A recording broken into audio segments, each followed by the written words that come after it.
Sir ఇప్పుడు already personal loan ఉన్న వాళ్ళు ముందుగానే ప్రీపే చేసుకుంటే మంచిదా కాదా? సో మనం ఏంటంటే good loans versus bad loans అని చెప్పేసి అని మల్టిపుల్ డిస్కషన్స్లో మనం మాట్లాడుకున్నాం. మంచి లోన్ ఏంటి, బ్యాడ్ లోన్ ఏంటి అని చెప్పేసి.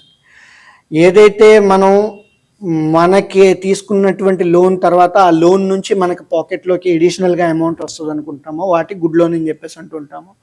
ఏదైతే మన పాకెట్ నుంచి డబ్బులు తీసుకుంటుందో దాన్ని బ్యాడ్ లోన్ అనేసి అంటూ ఉంటాం. Whether it is your home loan కావచ్చు, గోల్డ్ లోన్ కావచ్చు, బిజినెస్ లోన్ కావచ్చు, ఆర్ వెహికల్ లోన్ కావచ్చు. వెహికల్ లోన్ కూడా ఏంటి అంటే whether we are using it for business purpose or self consumption purpose అన్న దాన్ని బట్టి చూసుకొని వెహికల్ లోన్ కూడా గుడ్ లోనా బ్యాడ్ లోన్ అనేటువంటిది మనం మాట్లాడుకోవచ్చు. సో జనరల్గా కొన్ని పారామీటర్స్ చెప్పుకోవాల్సి వచ్చినప్పుడు గుడ్ లోన్ వర్సెస్ బ్యాడ్ లోన్స్కి వచ్చేటప్పటికి, గుడ్ లోన్కి అయితే కనుక మనకి ట్యాక్స్ బెనిఫిట్స్ ఉంటాయి, రెండోది డిప్రిసియేషన్ బెనిఫిట్ ఉంటుంది, మూడోది వచ్చేటప్పటికి వడ్డీ రేట్లు ఎక్కువగా ఉండవు.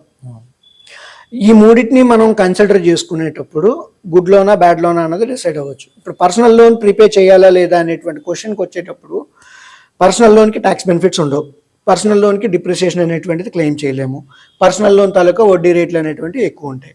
ఇప్పుడు అదే good loan, home loan example తీసుకుందాం. హోమ్ లోన్కి వచ్చేటప్పటికి ట్యాక్స్ బెనిఫిట్స్ అనేటువంటివి ఉన్నాయి, వడ్డీ కట్టినా అసలు తీర్చిన మనకి ట్యాక్స్ బెనిఫిట్స్ అనేవి వస్తాయి.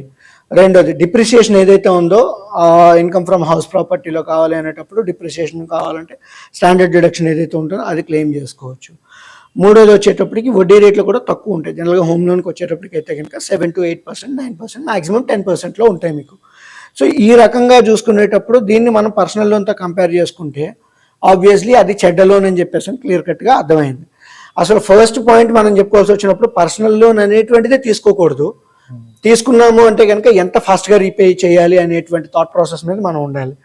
ఇది ఉంటే కనుక డెఫినెట్లీ పర్సనల్ లోన్ క్లియర్ చేసుకోమని డైరెక్ట్గా చెప్తాం మనం.